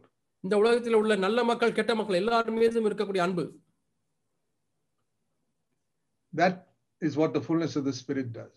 இதைத்தான் ஆவியானுடைய நிறைவு நமக்கு செய்கிறது. So when you seek for the fullness of the Spirit in your life, ஆகவே உங்களுடைய வாழ்க்கையிலே ஆவியினுடைய நிறைவை நீங்கள் தேடும் பொழுது ask God to give you these 3 things. இந்த 3 காரியங்களை கொடுக்க முடியாது கேளுங்கள். A clear assurance of God's love for you, number 1. ஒன்றாவது ஒரு முழு நிச்சயம் தேவன் உங்கள் மீது வைத்திருக்கக்கூடிய அன்பின் குறித்த நிச்சயம். No doubt at all. Pardon me? No doubt at all. அதை குறித்து எந்த சந்தேகமும் இல்லை. Second, a fervent love for Jesus Christ. இரண்டாவது கிறிஸ்துவின் மேல் உள்ள அன்பு. Like the vertical arm of the cross. அந்த சிலுவையில் இருக்கக்கூடிய செங்குத்தான பகுதி. And then the horizontal arm of the cross, love for others. மற்றவர்கள் மீது உள்ள அன்பு அதான் சிலுவையில் உள்ளதான கிடைவட்டமான பகுதி. The cross of Calvary speaks of love. கிறிஸ்துவின் சிலுவை அன்பை குறித்து பேசுகிறது. Love for God and love for one another. தேவன் மேல் உள்ள அன்பு, ஒருவர் மேல் ஒருவர் உள்ள அன்பு. And little more about love in Ephesians chapter 3. 3ஆம் அதிகாரத்தில் அன்பை குறித்து நம்ம அதிகமாக வாசிக்கிறோம். Ephesians. எபேசியர் 3ஆம் அதிகாரம். In Ephesians chapter 3. எபேசியர் 3ஆம் அதிகாரத்திலே again through the Holy Spirit. மீண்டுமாய் பரிசுத்த ஆவியானவர் மூலமாக He says, verse 16, 16ஆம் வசனம், I pray you'll be strengthened with power through the Spirit in the inner man. உள்ளான மனுஷனிலே ஆவியினாலே வல்லமையாய் பலப்பட வேண்டும் என்று வாசிக்கிறோம். 3:16. You know, he's saying you must be filled with the Holy Spirit, just like Romans 5:5. ரோமர் 5:5 படியே இங்கேயும் நாம் ஆவியினாலே நிரப்பப்பட வேண்டும் என்று சொல்லுகிறார். So when the Holy Spirit strengthens us with power, what happens? பரிசுத்த ஆவியானவர் தம்முடைய வல்லமையினாலே நம்மை பலப்படுத்தும் பொழுது என்ன நடக்கிறது? Verse 17, you'll be rooted and grounded in love. நீங்கள் அன்பிலே வேரூன்றி நிலை பெற்றவர்களாகி என்று வாசிக்கிறோம். That is the mark of being filled with the Holy Spirit. இதுதான் பரிசுத்த ஆவியினாலே நிரப்பப்பட்ட அடையாளம். If you can't love somebody, pray that God will fill you with the Holy Spirit. நீங்கள் யாரையாவது நேசிக்க முடியவில்லை என்றால் ஆண்டவரே என்னை ஆவியினாலே நிரப்பும் என்று கேளுங்கள். That's the only solution. அது ஒன்றே தீர்வு. It's not by your trying to love that person. No. நீங்கள் அவரை எப்படியாவது அன்பு கூற வேண்டும் என்று செய்கிற முயற்சியினாலே அல்ல.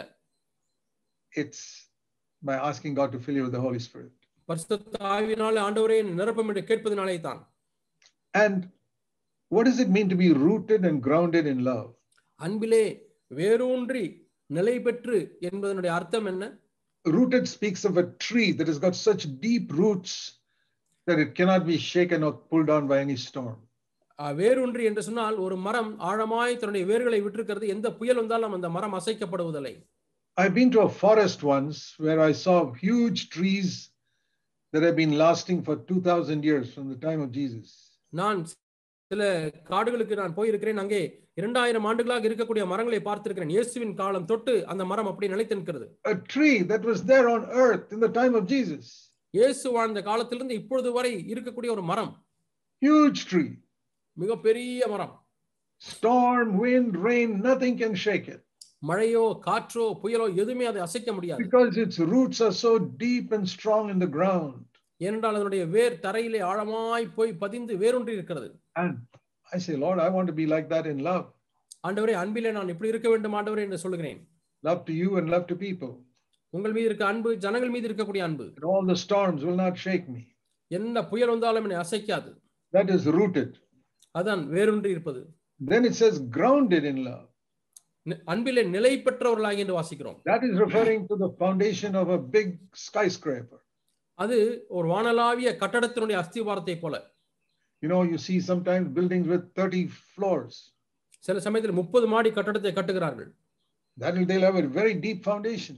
அதற்கு மிக ஆழமான ஒரு அஸ்திவாரம் இருக்கும். All the winds and storm and rain and anything doesn't shake that building. எவ்வளவு காற்று, புயல், மழை வந்தாலும் அந்த கட்டடத்தை அசைக்க முடியாது. In some countries they have buildings with 100 floors. சில நாடுகளிலே 100 மாடி கட்டடங்களை கட்டியிருக்கிறார்கள். And it doesn't shake because it's got a deep foundation. அதற்கு ஆழமான அஸ்திவாரம் இருக்கிறபடினாலே அது அசைவதே இல்லை. So here it says our love must be like that. நம்முடைய அன்பும் இப்படி இருக்க வேண்டும் என்று இங்கே சொல்லப்பட்டிருக்கிறது. Deeply rooted in God. ஆழமாய் தேவனிடத்திலே நிலை பெற்றிருக்கிறது. Whatever people may do, I remain in love. ஜனங்கள் என்ன செய்தாலும் சரி, நான் அன்பில் நிலைத்திருப்பேன். And it says here, if to have this, we must pray to God.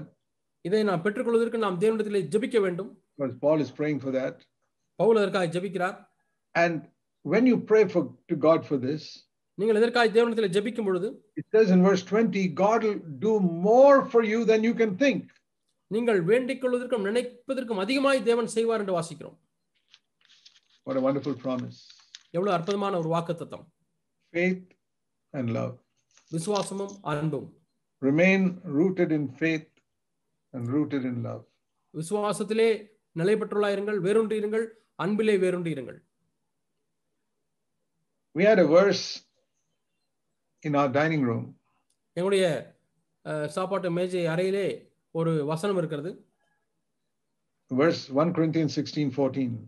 1 கொரிந்தியர் 16ஆம் அதிகாரம் 14ஆம் வசனம். Let everything you do நீ செய்கிற ஒவ்வொரு காரியமும் in love. அன்பிலே செய்யப்பட கடவுது. உங்கள் காரியங்கள் எல்லாம் அன்போடே செய்யப்பட கடவுது. I used to see that every day. நான் ஒவ்வொரு நாளும் அந்த வசனத்தை பார்ப்பேன். And I say, I want that, Lord. ஆண்டவரே எனக்கு இது வேண்டும் ஆண்டவரே என்று கேட்பேன். Everything I do, நான் செய்கிற ஒவ்வொரு காரியமும் அன்பினாலே செய்யப்பட கடவுது. every word I speak must be spoken in love. நான் பேசக்கூடிய ஒவ்வொரு வார்த்தையும் அன்பினாலே பேசப்பட வேண்டும். every letter I write must be written in love. நான் எழுதப்படக்கூடிய ஒவ்வொரு கடிதமும் அன்பினால் எழுதப்பட வேண்டும். Now, to speak in love and write in love doesn't mean that we always say nice things. நாம் அன்பிலே எழுதுகிறோம், அன்பிலே பேசுகிறோம் என்று சொன்னால் எப்பொழுதுமே நல்ல காரியங்களை பற்றியே பேசுவது, அது இனிமையான காரியங்களை பற்றி பேசுவது அர்த்தம் அல்ல. God is a father. தேவன் தகப்பன். And there's nobody who loves like him. அவரை போல நேசிப்பதற்கு யாருமே இல்லை. And the Bible says that like a father gives good gifts to his children, God gives good gifts to his children. ஒரு தகப்பன் நன்மையான ஈவுகளை தன்னுடைய பிள்ளைகளுக்கு கொடுக்கிறது போல தேவனும் நன்மையான ஈவுகளை தம்முடைய பிள்ளைகளுக்கு கொடுக்கிறார். But in Hebrews 12, ஆனால் எபிரேயர் 12ஆம் அதிகாரத்திலே it says that சொல்லப்பட்டிருக்கிறது, one part of God's love is that he disciplines us. Hebrews 12:7. அன்பின் ஒரு பகுதி அவர் நம்மை சிட்சிக்கிறார், ஒழுங்குபடுத்துகிறார். Verse 7. 7ஆம் வசனம். Hebrews 12:7. எபிரேயர் 12:7. When God disciplines you, he's dealing with you as with a son. தேவன் உங்களை சிட்சிக்கும் பொழுது உங்களை புத்திரன் போல நடத்துகிறார். If you are a father who only gives gifts to your children and never disciplines them, you're not a good father. நீங்கள் ஒரு தகப்பனாக இருக்கிறீர்கள், பிள்ளைகளுக்கு எப்பொழுதுமே ஈவுகளையே கிஃப்டையே கொடுத்து கொண்டிருக்கிறீர்கள், நீங்கள் அவர்களை சிட்சிக்கவே இல்லை என்று சொன்னால் நீங்கள் தகப்பன் அல்ல. Children need loving words. பிள்ளைகளுக்கு அன்பான வார்த்தைகள் தேவை. They need encouragement. அவளுக்கு உற்சாகம் தேவை. They need loving gifts. அவளுக்கு அன்பான வெகுமதிகள் தேவை. You must take them out and show your love for them in different ways. நீங்கள் அவளை வெளியே கூட்டிக் கொண்டு போக வேண்டும், பல விதங்களிலே உங்களுடைய அன்பை அவளுக்கு தெரியப்படுத்த வேண்டும். But then you must also correct them strictly. ஆனால் அதே சமயத்திலே கண்டிப்பாக அவர்களை திருத்த வேண்டும். If they speak rudely to you as parents, பெற்றோராக இருக்கக்கூடிய உங்கள் மீது அவர்கள் மிக மரியாதை குறைவாய் பேசுகிறார்கள், correct. திருத்துங்கள். If they speak rudely to some other older person, வயது முதிர்ந்த ஒருவரோடு கூட அவர்கள் மரியாதை குறைவாய் பேசினால், even to a beggar, ஒரு பிச்சைக்காரனுக்கு கூட அவர்கள் மரியாதை குறைவாய் பேசக்கூடாது. correct them, ask them to go and ask forgiveness. பேசினால் நீங்கள் அதை திருத்துங்கள், அவர்களிடத்திலே போய் மன்னிப்பு கேட்க சொல்லுங்கள். We must be strict with our children. பிள்ளைகளிடத்திலே நாம் கண்டிப்புள்ளவர்களாக இருக்க வேண்டும். If you're not strict, you're not a good father. நீங்கள் கண்டிப்புள்ளவர்களாக இல்லை என்றால் நீங்கள் நல்ல தகப்பன் அல்ல. But it must be the strictness of love. ஆனால் அது அன்பு நிமித்தமாய் வரக்கூடிய ஒரு கண்டிப்பா இருக்க வேண்டும். Not a strictness where it makes the boy run away from home. நீங்கள் கண்டிப்பா இருந்து பையன் விட்டு விட்டே ஓடி போகிறான், அந்த அன்பு அல்ல. No, that's not God's strictness. அது தேவனுடைய கண்டிப்பு அல்ல. So I'm not saying that love means we just say nice things and give good gifts to people. அன்பு என்று சொன்னால் நீங்கள் எப்படியும் அவர்களுக்கு பிரியமாய் பேசுவது, நல்ல எப்போதும் பார்த்தாலும் வெகுமதிகளையே கொடுத்து கொண்டிருப்பது என்பது அல்ல. Paul was a man with a tremendous heart of love for God's people. தேவனுடைய ஜனங்களுக்கென்று அபரிமிதமான அன்பு கொண்ட ஒரு தேவனுடைய பிள்ளையாக பவுல் இருந்தார். I'll show you one example of how he disciplined people as a father. அவர் தகப்பனா இருந்து எப்படி தம்முடைய பிள்ளைகளை அவர் ஒழுங்குபடுத்தினார் என்பதை நான் உங்களுக்கு மாதிரியாக காண்பிக்க விரும்புகிறேன். He said in 1 Corinthians 4, 1 கொரிந்தியர் 4ஆம் அதிகாரம் verse 14, 14ஆம் வசனம், You are my beloved children and I admonish you. நீங்கள் எனக்கு பிரியமான பிள்ளைகள் என்று உங்களை எண்ணி உங்களுக்கு புத்தி சொல்லுகிறேன், கடிந்து கொள்கிறேன். And he says you can have 10,000 teachers but you don't have many fathers. கிறிஸ்துவுக்குள் உங்களுக்கு 10,000 உபாத்தியாயர்கள் இருக்கலாம், ஆசிரியர்கள் இருக்கலாம், ஆனால் உங்களுக்கு தகப்பன்மார்கள் அநேகர் இல்லை. There's a difference between the way a teacher corrects a student and a father corrects his son. ஒரு ஆசிரியர் தன்னுடைய மாணவனை திருத்துவதற்கும் ஒரு தகப்பன் தன் பிள்ளையை திருத்துவதற்கும் வித்தியாசம் இருக்கிறது. I'll give you an example. ஒரு உதாரணத்தை உங்களுக்கு சொல்லுகிறேன். Teacher is teaching some mathematics in the class. ஆசிரியர் கணித பாடத்தை நடத்தி கொண்டிருக்கிறார் வகுப்பிலே. And this poor sincere student is trying to do it but makes a mistake. பாவம், அவன் ஒரு நல்ல பையன்தான், உண்மையான பையன்தான், ஆனால் அவன் கணக்கு போடும்போது தப்பு வருகிறது. Second time also make a mistake. இரண்டாவது முறை கணக்கு போடுகிறான், அதிலேயும் தவறு ஏற்படுகிறது. Teacher says, ஆசிரியர் சொல்கிறார், get out of this class, leave the school and don't come back here. இந்த வகுப்பை விட்டு வெளியே போ, ஸ்கூலை விட்டு வெளியே போ, இனி திரும்பி வரவே வராது என்று சொல்கிறார்.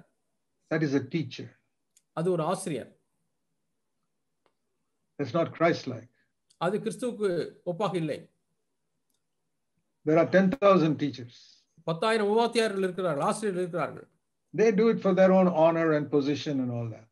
அவர்கள் தங்களுடைய கனத்துக்காகவும் தங்களுடைய பதவிக்காகவும் செய்கிறார்கள். There are many preachers and elders and pastors also like that. இது போன்று அநேக பிரசங்கியார்கள், பாஸ்டர்மார்கள், மூப்பர்களும் இருக்கிறார்கள். But Paul says, I was your father. ஆனால் பவுல் என்ன சொல்கிறார்? நான் உங்களுக்கு தகப்பன். So when that boy who's turned out of the school by the teacher, ஆகவே இந்த ஆசிரியரால் விரட்டப்பட்ட ஒரு பையன் இருக்கிறான், ஸ்கூலை விட்டு விரட்டி அடிக்கப்பட்ட பையன். he goes home and he's crying.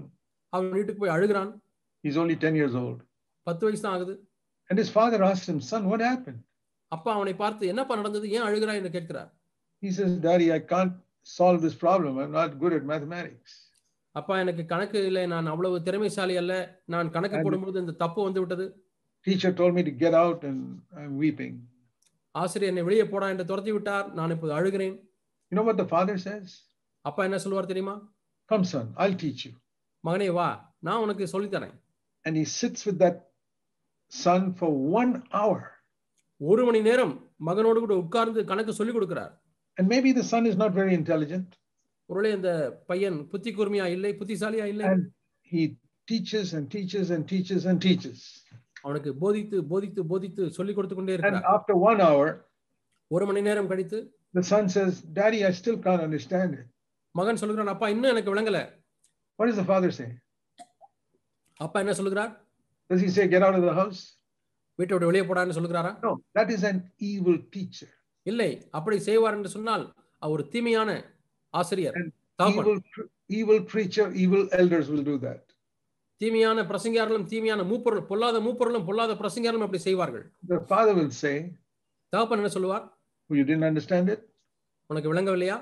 Don't worry. கவலைப்படாத. We'll spend another hour tomorrow. நாளைக்கு இன்னும் 1 மணி நேரம் நான் உனக்கு சொல்லி தரேன். When the father comes back from next day from work, he sits with him for 1 hour. அடுத்த நாள் வேலையிலிருந்து அப்பா திரும்பி வருகிறார், பையனோடு கூட 1 மணி நேரம் உட்கார்கிறார். He keeps on working with him for 1 hour for a whole week. ஒரு வாரம் முழுதுமாக 1 மணி நேரம் என்று சொல்லி அவனோடு கூட உட்கார்ந்து சொல்லி கொடுக்கிறார். At the end of it, the son says, Dad, I understood it now. அவனுடைய முடிவிலே பையன் சொல்லுகிறான், அப்பா எனக்கு விளங்கி விட்டது, புரிந்து விட்டது. And he says, Dad, you please teach me everything. I don't want to go back to that teacher. அப்பா நான் ஸ்கூலுக்கு போலப்பா, நீங்களே எல்லாமே சொல்லி கொடுங்கப்பா என்று சொல்கிறான். This is a picture of 2 types of preachers. 2 விதமான பிரசங்கியாருடைய காட்சி இது. Paul is talking about it. Pavul அதை குறித்து பேசுகிறார். Teachers who just condemn and criticize and kick people out. விமர்சித்து அவர்களை திட்டி கண்டனம் பண்ணி அவர்களை வெளியே அனுப்புவது. Because the teacher doesn't love the child. அந்த ஆசிரியர் பிள்ளையை நேசிப்பதில்லை, மாணவனை நேசிப்பதில்லை. The teacher will not do like that to his own children. அந்த ஆசிரியர் தன்னுடைய சொந்த பிள்ளைகளுக்கு அப்படி செய்ய மாட்டார். Oh, this is somebody else's child, let me kick him out. யாரு வீட்டு பிள்ளையோ அவனை துரத்திடலாம் என்று துரத்தி விடுகிறார். Some of you have experienced that from preachers. இங்கே உங்களிலே ஒரு சிலர் இப்படிப்பட்ட காரியத்தை பிரசங்கியாரத்தின் அனுபவித்திருக்கிறீர்கள். That's because they were not fathers. என்றால் அவர்கள் தகப்பன்மார்களா இல்லை. What I have taught in CFC churches is this. நான் CFC சபைகளிலே போதித்தது என்னவென்றால், many times we have elders meetings. அநேக சபைகளிலே மூப்பர்கள் கூட்டம் நடக்கும். And I've always said, you must be a father to the people in your church. நான் என்ன சொல்லியிருக்கேன்னு சொன்னால், உங்கள் சபையில இருக்கிறவர்களுக்கு நீங்கள் ஒரு நல்ல தகப்பனாக இருக்க வேண்டும். Look at them like your own sons and daughters. உங்களுடைய சொந்த மகன் மகளை போல அவர்களை பாருங்கள். If they don't understand something, be patient and sit down with them and teach them. Don't kick them out. அவர்களுக்கு புரியவில்லை என்றால், அவர்கள் தவறு செய்தால் அவர்களிடத்தில் உட்கார்ந்து நீங்கள் சொல்லிக் கொடுங்கள், அவர்களை விரட்ட வேண்டாம். Yeah, father disciplines, but not in such a way that he kicks them out of the house. ஆம், தகப்பனார் சிட்சிக்கிறார், ஆனால் வீட்டை விட்டு விரட்டுவதில்லை, வீட்டை விட்டு ஓடி போவதை போல அவர் செய்ய மாட்டார்.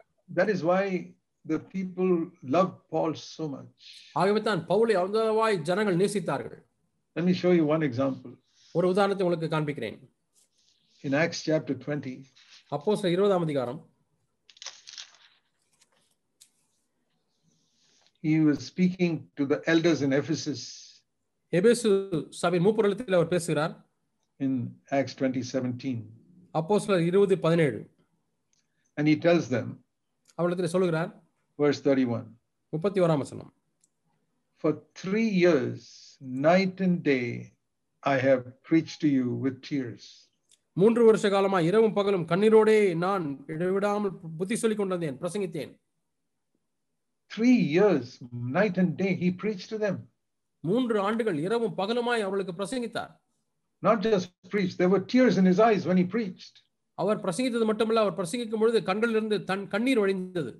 Teachers don't have tears in their eyes. ஆசிரியர்களுக்கு சொல்லிக் கொடுக்கும் பொழுது கண்களில் கண்ணீர் வராது. Teachers have a stern look like some dictator. ஒரு சர்வாதிகாரி பார்ப்பது போல முறைத்து பார்ப்பார்கள். Fathers have tears in their eyes. ஆனால் தகப்பன்மார்களுக்கோ கண்களிலே கண்ணீர் வரும். Mothers have tears in their eyes. தாய்மார்களுக்கு கண்களிலே கண்ணீர் வரும். God is not a teacher, he's a father. நம்முடைய தேவன் ஒரு ஆசிரியர் அல்ல, அவர் ஒரு நல்ல தகப்பன். And the true servants of God are not teachers, they are fathers. மெய்யான தேவ ஊழியர்கள் ஆசிரியர்கள் அல்ல, அவர்கள் தகப்பன்மார்கள். So we have some very good elders in CFC churches who are like fathers. ஆகவே நம்முடைய CFC சபைகளிலே தகப்பனை போல இருக்கக்கூடிய நல்ல மூப்பர்கள் இருக்கிறார்கள். Unfortunately, we have a few CFC elders who are like teachers and dictators. துரதிர்ஷ்டவசமாக நம்முடைய CFC சபைகளிலே சில மூப்பர்கள் இருக்கிறார்கள், அவர்கள் சர்வாதிகாரிகளைப் போல ஆளுகை செய்கிறவர்களாக இருக்கிறார்கள். That's because they are so proud. அது ஏன் என்று சொன்னால் அவர்கள் பெருமையா இருக்கிறார்கள். That's because they are not getting grace from God. தேவனிடத்திலிருந்து அவர்கள் கிருபை பெற்றுக்கொள்ளாமல் இருக்கிறபடினாலே தான். Because God doesn't give grace to the proud. ஏனால் பெருமையானவர்களுக்கு தேவன் கிருபை கொடுக்கிறவர் அல்ல. And the result is that they are not able to produce spiritual children. அதனுடைய விளைவு என்னவென்றால் அவர்கள் ஆவிக்குரிய பிள்ளைகளை பெற்றெடுக்கிறதில்லை. See, Paul could produce Timothy, Titus, and many godly people in the next generation. Pavul அடுத்த தலைமுறைக்காக தலைவர்களாய் போல இருக்கக்கூடிய தீமோத்தேயு, தீத்து என்று போல அநேக அப்போஸ்தலர்களை உருவாக்கினார். You were in another church these last few years. கடந்த சில ஆண்டுகளாக நீங்கள் வேறொரு சபையில் இருந்தீர்கள். And you had a leader there who was an elder. உங்களுக்கு ஒரு தலைவர் அங்கே இருந்தார், அவர்தான் மூப்பராக இருந்தார். Who boasted a lot about who he was. தான் யார் என்பதை குறித்து அதிகமாக அவர் பெருமைப்பட்டு பேசினார். I asked him. நான் அவரை கேட்டேன். I said, you've been there 36 years. Have you produced even one person who can take over that ministry from you? நீங்கள் 36 ஆண்டு காலமாக மூப்பராய் இருக்கிறீர்கள். நீங்கள் உங்களிடத்திலிருந்து இந்த ஊழியத்தை பெற்று நடத்தக்கூடிய ஒரு நபரையாவது உருவாக்கி இருக்கிறீர்களா என்று கேட்டேன். You are so good at publishing books and all that. அவர் புத்தகங்களை வெளியிடுவதிலே மிகவும் நேர்த்தியாய் செய்கிறார். But you didn't produce one person to be a good shepherd. ஆனால் நல்ல மேய்ப்பராய் இருக்கக்கூடிய ஒரு நபரை கூட நீங்கள் உருவாக்கவில்லை. In other CFC churches in 10 years people have produced 3-4 other elders and leaders. மற்ற சபைகளிலே 10 வருடங்களுக்குள்ளாக மற்ற மூப்பர்களையும் போதகர்களையும் உண்டாக்கி இருக்கிறார்கள். Why that has not happened in Madurai? ஏன் இது மதுரையிலே நடக்கவில்லை? Because you are a proud, hard person and God did not give you grace. நீங்கள் பெருமையுள்ள கடினமுள்ள ஒரு மனிதனாக இருந்தீர்கள், தேவன் உங்களுக்கு கிருபை கொடுக்கவில்லை. So you could not even produce one person to take over your ministry. ஆகவே உங்களுடைய ஊழியத்தை எடுத்து நடத்தக்கூடிய ஒரு நபரை கூட உங்களால் உருவாக்க முடியவில்லை. It's not what I'm saying. நான் சொல்வதல்ல. You look and see. நீங்களே நேரடியாக பாருங்கள். I said, give me one name. ஒரு பேரை சொல்லுங்கள். He said, no, there's no one. ஒருவரும் இல்லை. No one. Whose failure is that? அது யாருடைய தவறு வீழ்ச்சி? Wherever I have sought to have responsibility, I have always sought to train others to take over. எங்கெல்லாம் நான் பொறுப்பெடுத்திருக்கிறேன் அங்கெல்லாம் மற்றவர்களை பயிற்சி கொடுத்து மேலே கொண்டு வந்திருக்கிறேன். God gave me responsibility in the churches in church in Bangalore first 45 years ago. 45 ஆண்டுகள் முன்பதாக பெங்களூர் சபையிலே தேவன் எனக்கு ஒரு பொறுப்பை கொடுத்தார். And as so many people I trained up, there are many others who are leading the church now. I don't even have to go there. இப்பொழுது நான் அங்கே போக கூட தேவையில்லை. அநேகர் இப்பொழுது பயிற்சி பெற்று மூப்பர்களாக எழும்பி இருக்கிறார்கள். அவர்கள் சபையை நேர்த்தியாக நடத்துகிறார்கள். Not only second level, third level. இரண்டாம் நிலை மட்டுமல்ல, மூன்றாம் நிலையிலே கூட மக்கள் எழுப்பி இருக்கிறார்கள்.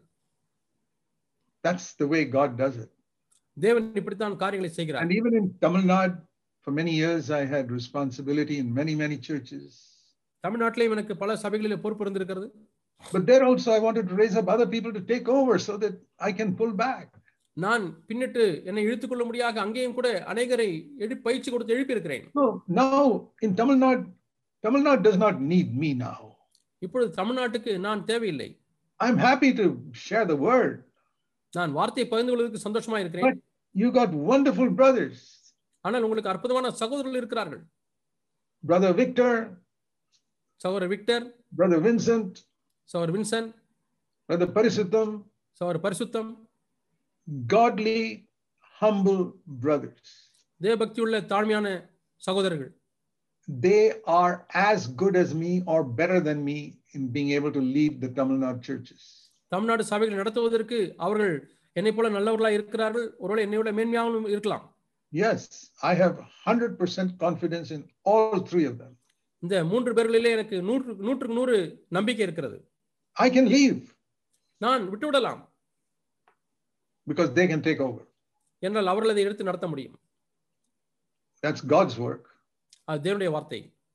That's because I did not sit like some big dictator over the churches in Tamil Nadu all these years. இது தேவனுடைய வேலை. ஆகவே இது ஏன் என்று சொன்னால் நான் தமிழ்நாடு சபைகளுக்கு மேலாக ஒரு சர்வாதிகாரியை போல உட்கார்ந்து ஆளவில்லை. And these are not the only ones. In many other churches, I can mention names to you. Godly people. இவர்கள் மட்டுமல்ல, இன்னும் பல சபைகளிலே தேவபக்தியுள்ள மூப்பர்களை தேவன் எழுப்பி இருக்கிறார். Who may not be so well known. அவர்கள் அதிகமாக அறியப்படாதவர்களாக இருக்கலாம். Who are humble, God-fearing people. அவர்கள் தாழ்மையான தேவனுக்கு பயப்படக்கூடிய மக்கள். You know, many of you fathers, you know how you want your children to develop and go beyond you. உங்களுடைய பிள்ளைகள் வளர்ந்து உங்களை விட அவர்கள் மேன்மையாய் படித்து வளர்ச்சி அடைய வேண்டும் என்று விரும்புகிறீர்கள். That is the true mark of a true elder brother. அதுதான் உண்மையான மூப்பனுடைய ஒரு அடையாளம். Otherwise, you're not a good elder. இல்லாத பட்சத்திலே நீங்கள் ஒரு நல்ல மூப்பர் அல்ல. The other thing, an elder never shows any partiality.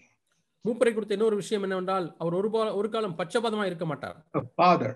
ஒரு தகப்பன். I have 4 sons. எனக்கு 4 மகன்கள் இருக்கிறார்கள். I can stand before God today and say, whatever I did for my first son, I did for my other 3 sons. நான் தேவனுக்கு முன்பாக நின்று சாட்சியாய் சொல்ல முடியும், முதல் மகனுக்கு நான் என்ன செய்தனோ அதை 4 பேருக்கும் நான் செய்தேன். I had no partiality because God has got no partiality. தேவனிடத்திலே பட்சபாதம் இல்லை, ஆகவே நானும் பட்சபாதமே கொள்ளவில்லை. In the same way with churches and elders, I say no partiality. அதே விதமாகத்தான் சபைகளை பொறுத்த காரியமும் மூப்பர்களை பொறுத்த காரியமும் பாகுபாடே இல்லை. Nobody is my special friend that I can never correct him. நான் திருத்த கூடாது என்று நினைக்கக்கூடியதான எந்த ஒருவரும் எனக்கு விசேஷித்த நண்பர்களாக இல்லை. First of all, I'm concerned, I'm everybody's friend. என்னை பொறுத்தவரை நான் எல்லாருடைய நண்பன்.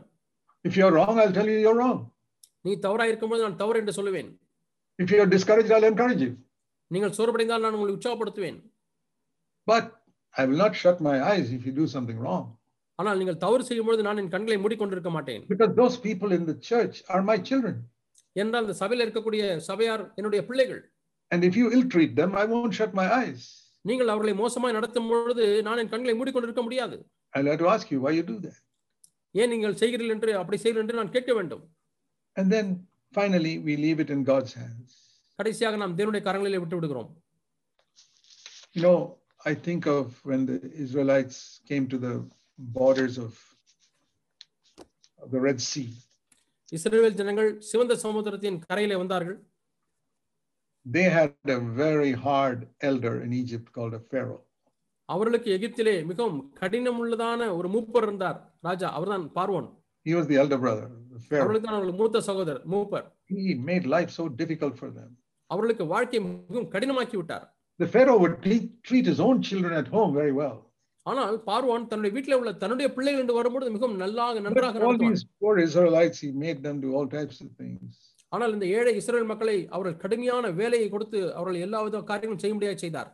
So these people prayed and, oh Lord, we are suffering so much under this elder Pharaoh. ஆண்டவரே, பார்வோனாகிய இந்த மூப்பரின் கீழாக எவ்வளோ நாங்கள் கஷ்டப்பட்டு கொண்டிருக்கிறோம் ஆண்டவர் என்று பெருமூச்சிட்டார். God heard their cry and delivered them. அவளுடைய கதறலை தேவன் கேட்டு அவர்களை விடுதலை ஆக்கினார். And when they came to the borders of the Red Sea, அவர்கள் அந்த சிவந்த சமுத்திரத்தின் கரையிலே வரும்பொழுது the Lord said, don't be afraid. ஆண்டவர் அவர்களுக்கு என்ன சொன்னார்? பயப்படாதீர்கள். Exodus 14:14. யாத்திராகமம் 14ஆம் அதிகாரம் 14ஆம் வசனம். The Lord will fight for you so you can keep silent. கர்த்தர் உங்களுக்காக யுத்தம் பண்ணுவார், நீங்கள் சும்மா இருப்பீர்கள். You stand still, verse 13, and see the salvation which the Lord will accomplish for you today. நீங்கள் நின்று கொண்டு இன்றைக்கு கர்த்தர் உங்களுக்கு செய்யும் ரட்சிப்பை பாருங்கள். The Lord was greater than their elder brother. அவருடைய மூப்பரை காட்டிலும் மூத்த சகோதரை காட்டிலும் தேவன் பெரியவராய் இருக்கிறார். So he said, you don't worry, I'll fight, I'll take care of it. நீ கவலைப்படாதே, நான் பொறுப்படுத்திக் கொள்கிறேன் என்று சொல்கிறார். One more verse in Ephesians 6. இன்னொரு வசனம் எபேசியர் 6ஆம் அதிகாரம். Ephesians 6 and verse 12. எபேசியர் 6:12. We do not fight against flesh and blood, but against the rulers and powers of darkness. நாம் மாம்சத்தோடும் இரத்தத்தோடும் அல்ல, நாம் அதிகாரங்களோடும் பிரபஞ்சத்தின் அந்தகார லோகாதிபதிகளோடும் வானமண்டல பொல்லாத ஆவிகளின் செயலோடும் நமக்கு போராட்டம் உண்டு. You know, about 45 years ago, I got into the ministry of casting out demons from people. 45 ஆண்டுகள் முன்பதாக ஜனங்களிடத்திலிருந்து பிசாசுகளை விரட்டக்கூடிய ஊழியத்தை நான் பெற்றிருந்து செய்தேன். That has happened different times. பல சமயங்களில் அது நடந்தது. And the Lord said to me from this verse, இந்த வசனத்திலிருந்து ஆண்டவர் இடத்திலே சொன்னார், if you want to have power over Satan, சாத்தானின் மீது உனக்கு அதிகாரம் வேண்டுமானால், you must never fight with human beings. நீ ஒரு காலம் மக்களோடு கூட போராட கூடாது.